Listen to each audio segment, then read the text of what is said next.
যারা আছে সবাই আমরা এসেছি আপনার সাথে কথা বলবো, একটু বসার জন্য আসছে। সবাই আসছে কেন? বাসায় আসছে, আপনার সন্তান হিসাবে আসছে।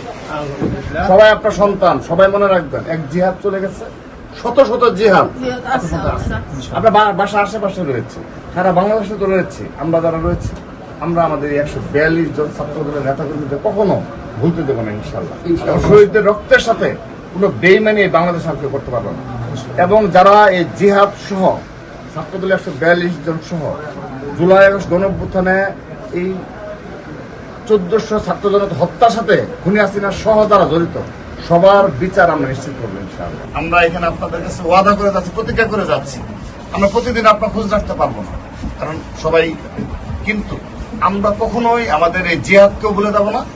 আপনাদেরও সন্তান হিসেবে আমরা সবাই থাকবো ইনশাআল্লাহ। যখন প্রয়োজন মনে করবেন, আমাকে পাবেন না, এই যে আমার সভাপতিকে পাবেন, সভাপতি পাবেন, সেক্রেটারি পাবেন, পাবেন না ওই যে রহিমকে পাবেন, পাবেন না তুহিনকে পাবেন, এরকম শত শত লোক। এই ভাইকে, এই বাবাকে পাবো, এই বাবাকে আমি অফিসে গেলে হ্যাঁ আমার লগে সাক্ষাৎ হয়, অফিসে গেলে হ্যাঁ লগে আমার কথা।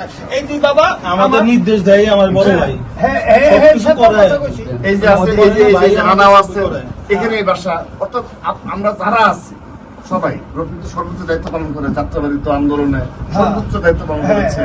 জিয়াদ যখন ছিল, তখন রফিক 4 আগস্ট 5 আগস্ট ছিল, আমরা একসাথেই ছিলাম। আলটিমেটলি তখন তো আর এইভাবে পরিচয় হওয়া কিংবা আসলে ওরকম মানসিক ভাবে ছিল না।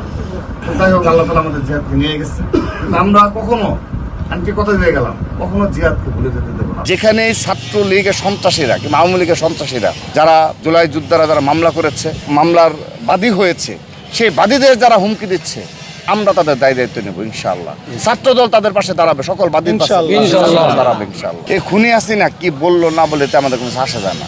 আমাদের কি দাবি, এটি হলো আসে যায়, এটি হলো আমাদের দাবি, হলো তাকে দ্রুততম সময় ফিরিয়ে নিয়ে এসে তার ফাঁসির রায় কার্যকর করা। এটি আমাদের দাবি, এটি বাংলাদেশের দাবি, বাংলাদেশের 20 কোটি জনগণের দাবি। সেহেতু বিচ্ছিন্নভাবে পালিয়ে গিয়ে কে কি বললো, এসব তো কোনো আসে যায় না।